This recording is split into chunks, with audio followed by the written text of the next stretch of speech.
इति रयित्वा गिरिमात् सत्क्रिये इति रयित्वा गिरिमात् सत्क्रिये गते अथ पत्युवंसन्निवासिनां गते अथ पत्युवंसन्निवासिनां प्रविश्य कृष्णा सदनं महीभुजा प्रविश्य कृष्णा सदनं महीभुजा तदा चक्षे अनुज सन्निधो वच तदा चक्षे अनुज सन्निधो वच। अब महाराज युधिष्ठिर जी से वह वनेचर जो है वह विदा लेता है।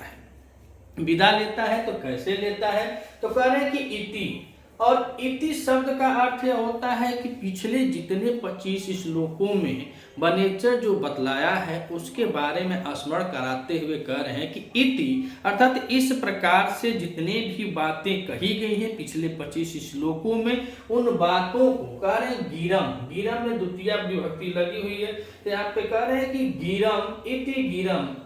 इरित्वा, इरित्वा माने कह पिछले 25 श्लोकों में जितनी बातें थी उन सभी बातों को कह करके कह रहे हैं कि आत सत्क्रिय, अर्थात उसने क्या किया, आत सत्क्रिय अर्थात जो पुरस्कार था, जो सम्मान था, जो पुरस्कार था, उस पुरस्कार को कह रहे हैं कि वन सन्निवासी नाम, वन में निवास करने वाले अर्थात किरातों के, पत्यो माने स्वामी, पत्यो सप्तमी एक वचन लगा हुआ है, पत्यो माने स्वामी यानी वन में निवास करने वाले किरातों के, पत्यो माने स्वामी, गते और गते में भी सप्तमी एक वचन लगा हुआ है, गते माने चला जाता है। महाराज से वह जितने 25 श्लोकों में बतलाया कि कैसे कैसे क्या करना है, इसके पूर्व श्लोक में वह बतलाया कि आप शीघ्र ही उसको प्रति उत्तर दे, उसके बदले में आप कुछ न कुछ उसको करें, नहीं तो महाराज लेट हो जाएगी, वह आपके साथ छल करने के लिए हमेशा तत्पर रहता है। तो वही कह रहे हैं कि इतिर इरित्वा अर्थात इस प्रकार से सभी गिरम माने बातों को, रित्वा माने कह करके, आत सत्क्रिय अर्थात अपने पुरस्कार को प्राप्त करके वन सानिवासिना, वन में निवास करने वाले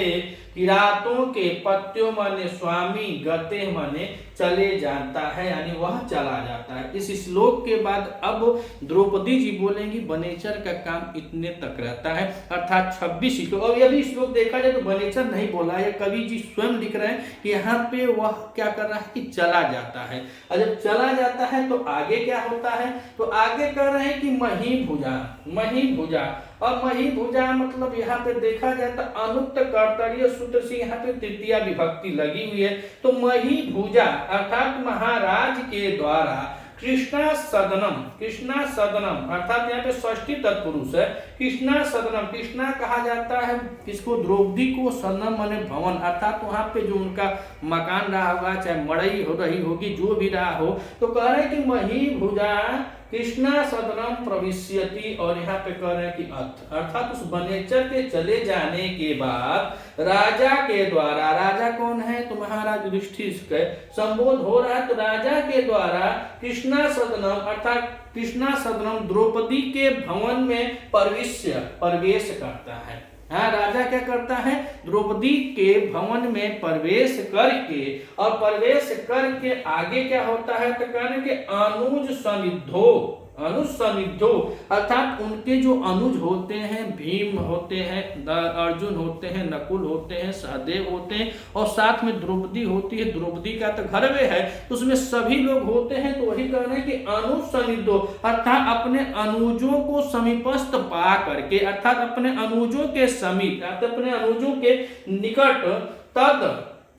तब वचा माने उन कही हुई बातों को आज से बताते हैं। कितनी बात को बताते हैं कि वह जो बात वनेचर कह कर गया है 25वें श्लोक तक, उन सभी बातों को प्रवेश करते हैं कहाँ, द्रौपदी के महल में, और उसमें द्रौपदी के घर में प्रवेश करके उनके जितने अनुज भाई हैं उन भाइयों के समकक्ष वह बातों को कहते हैं। तो कह रहे हैं कि अनुज सनिधो हाँ, तब वच माने उन बातों को आच से, उस बातों को महाराज युधिष्ठिर कहते हैं जितना वनेचर बताकर गया है। तो आइए एक बार इसके व्याकरण टिप्पणियों को देखते हैं कि इति माने हो गया पिछले बातों को, और इरित्वा की बात करें तो इरित्वा में इर धातु है, और इर धातु की के साथ यहाँ पे ऋच है, और ऋच के साथ यहाँ पे कट प्रत्यय लगा हुआ है। तो कह रहे हैं क्या कि इति इरित्वा, और गिरम क्या है, बात होती है, यानी कि जो बात वह बता रहा है। तो कह रहे हैं कि इन बातों को इत्वा माने कह करके, माने भली भात से उन बातों को कह करके सत्क्रिय अर्थात पुरस्कार को प्राप्त कर, आत्म सत्क्रिय पुरस्कार को प्राप्त कर वन संधि निवासिनः समास देखा जाए तो उपपद तत्पुरुष समास है,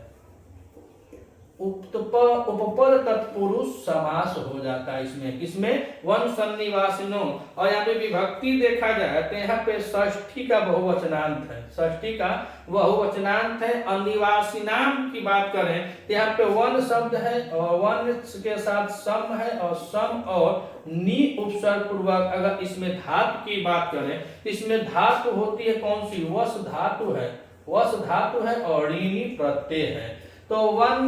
सन्निवासिनाम में समास पूछा जाए तो उपपद तत्पुरुष समास है। विभक्ति की बात करें तो षष्ठी का बहुवचन है, और यहाँ पे धातु की बात करें तो वन शब्द है, वन क्या है, शब्द है। तो वन शब्द पूर्वक सम और नी उपसर्ग को वस धातु में ऋणी प्रत्यय किया गया है, तो शब्द बना है वन निवासी, वन सन्निवासी नाम, अर्थात वन में निवास करने वाले जो वनेचर हैं, जो किरात हैं, पत्यो उनके स्वामी, पत्यो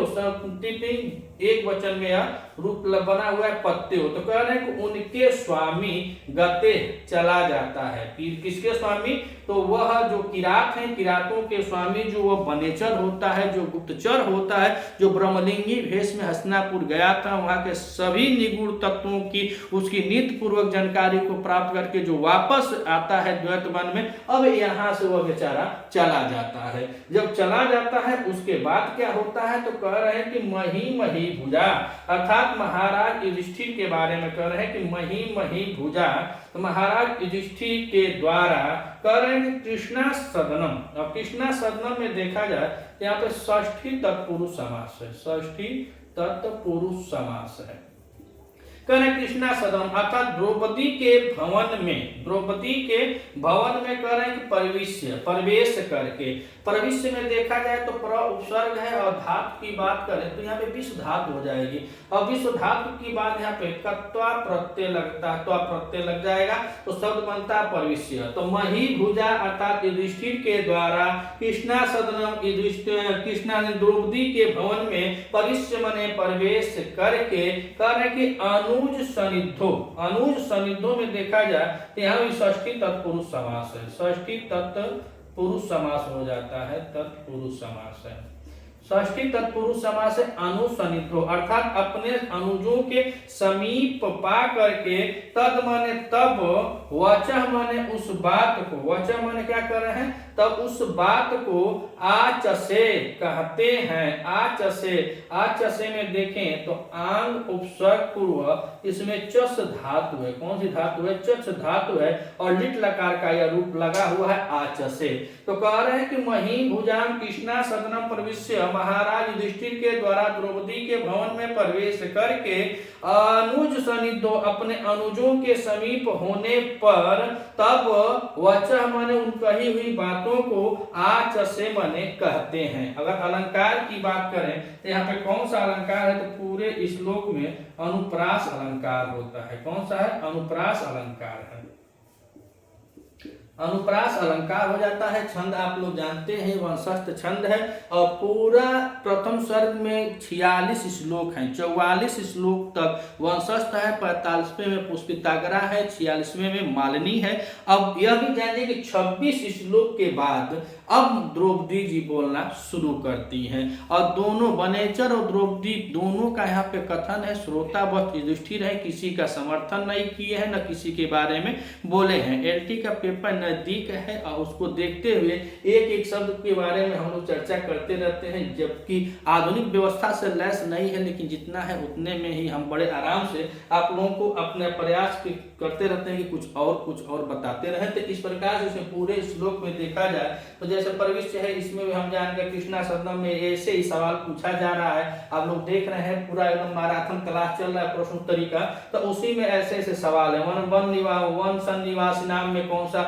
अब यही को सवाल बन जाएगा, कौन सा समास है, उपपद तत्पुरुष समास, विभक्ति षष्ठी बहुवचनांत है, धातु कौन सी वश धातु है। तो ऐसे हम लोग एक एक श्लोकों को बड़े ध्यान से देखते चलेंगे तो कभी कभी बहुत हाई फाई जो एमडी डॉक्टर जिस इलाज को